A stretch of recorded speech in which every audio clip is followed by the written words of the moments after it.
페이스북에 뭐 대통령을 암살하겠다 이렇게 썼던 사람이 네. 지금 체포된 건데. 예. 이거 뭐 지적 장애인이라는 소문도 있고. 예, 지적 장애인이라고 하고요. 20대가 장난으로 올렸다는 그런 소문도 있는데. 24인가 5인가 된 친구인데. 그냥 단순한 해프닝 같아요.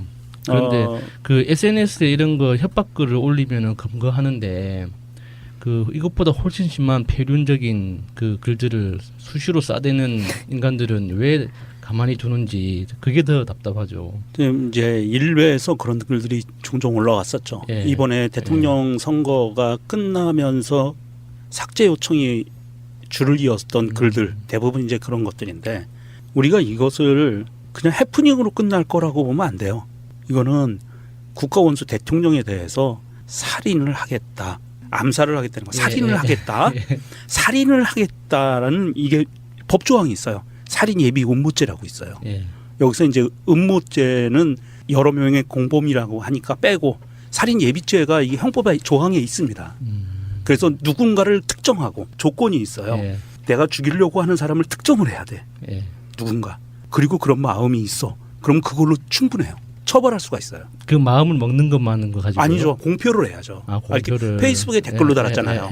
자기 의지를 표현했잖아. 특정을 해서 누군가를. 그러면 살인 예비죄가 돼요. 좀 살벌한데요. 네, 요게 이제 일베류들이 좀 착각하고 있는 게 있어요. 일종의 표현의 자유다. 그러니까 아니 대통령 뭐 죽인다는 말도 못하냐? 뭐 이렇게 얘기할 수 있는데 대통령이 아니고 일상으로 한번 돌아와 보자고요. 내가 희랑님에 대해서 어떤 원한이 있어가지고 내가 쟤를 죽여버릴 거야. 이야기를 공공연하게 하고 다닌다고 쳐봐요. 그 자체가 범죄, 엄청난 범죄거든요. 협박 뭐 이렇게 되는 거죠. 근데 그것도 일국의 대통령이야.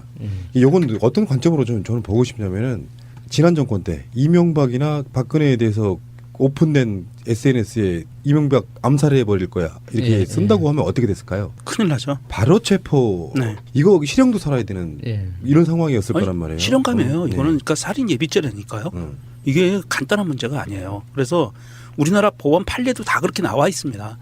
간첩이 무장공비가 총을 들고 난파를 했어요.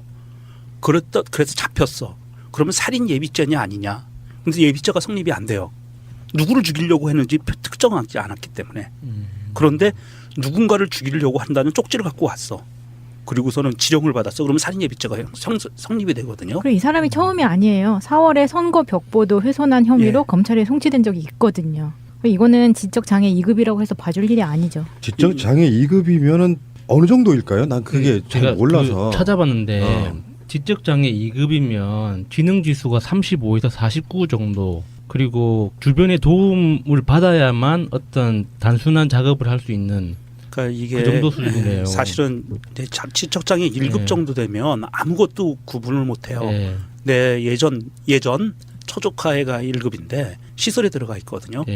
엄마 얼굴만 알아봐요. 아기처럼. 그리고 아무것도 못해. 지금 25살인데. 그렇거든요. 그러니까 지적장애 2급이면 이건 불가능해요. 지적장애 2급이 아닐 거고요. 타이핑을 할 수 있을까? 네, 불가능하고 한 가지 저기 국제뉴스 하나만 좀 관련돼서 말씀드리겠습니다. 독일 검찰이 전직 대통령, 독일의 전직 대통령과 정치인들을 암살하기 위해서 몇 명이 작당을 해서 준비하던 단계에서 이걸 긴급 체포를 해버렸어요.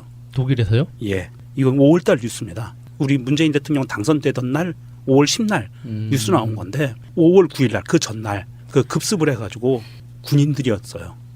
이 사람들을 체포를 합니다. 살인 음모죄 예비죄가 이만큼 무서운 거예요. 예비와 음모죄가 이 사람들이 여러 명이었기 때문에 음모거든요. 우리는 대륙법을 따르기 때문에 비슷해요. 독일법이 대륙법이기 때문에. 그래서 우리나라도 이게 예비와 음모를 살인을 위해서 예비와 음모를 했다면 이거는 처벌을 해야 되는 거예요. 그냥 경찰이 봐서 해프닝으로 넘어갈 일이 아닌 거예요. 그 대통령을 대상으로 하는 암살에 대해서 우리나라도 한번 사례가 있잖아요. 그 박정희 대통령이 김대규 씨가 그 사살을 했지 않습니까? 네.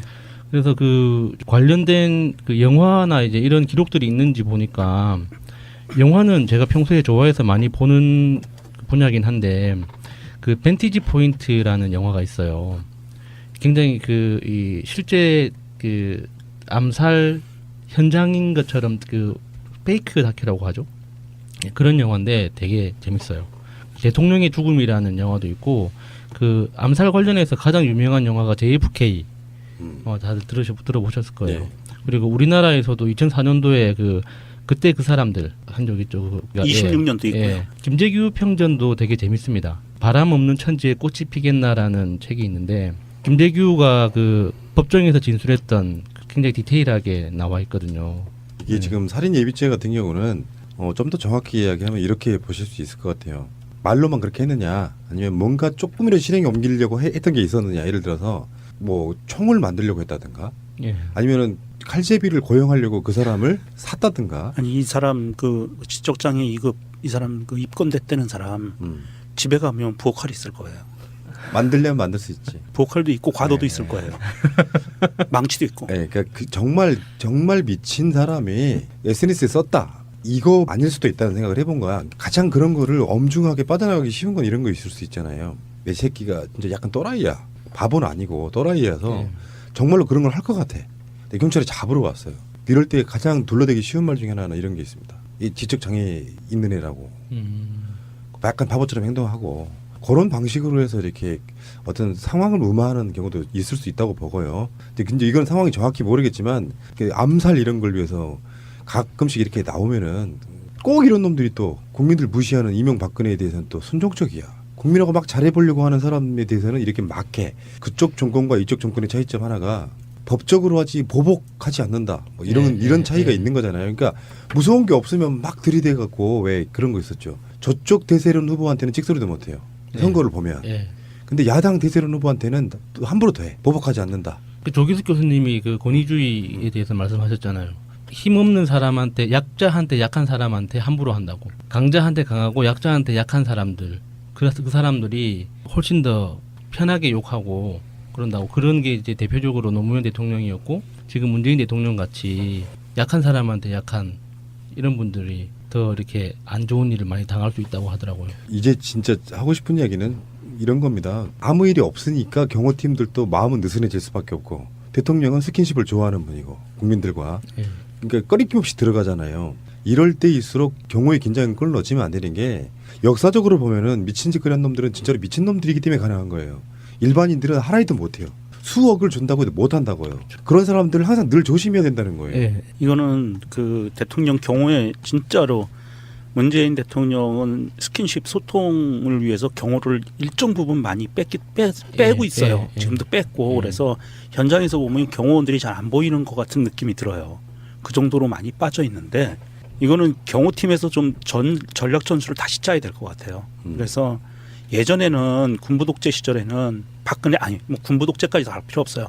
박근혜까지만 하더라도 대구 서문시장에 가면 경찰 병력을 쫙 깔아가지고 다 통제를 했어요. 그리고 전체를 포위해서 아무도 못 움직이게 하고 경호원들 줄 서서 깔고 상인들하고 악수하는 사진만 찍었거든요. 거기까지 바라는 건 아닌데 이 경호팀에서는 정말 이 경호에 만전을 기해야 돼요. 이 또라이 같은 놈들이 이런 애 하나라고 우리가 생각할 수가 없거든요. 일베에 올라오는 글들이나 이런 것들을 보면 한두 명이 아닐 거예요. 이런 바보 같은 나쁜 놈들이. 그러니까 이건 충분히 그거에 대해서 대비를 해야 되고 그런 불상사가 생기지 않아야 될 것 같습니다.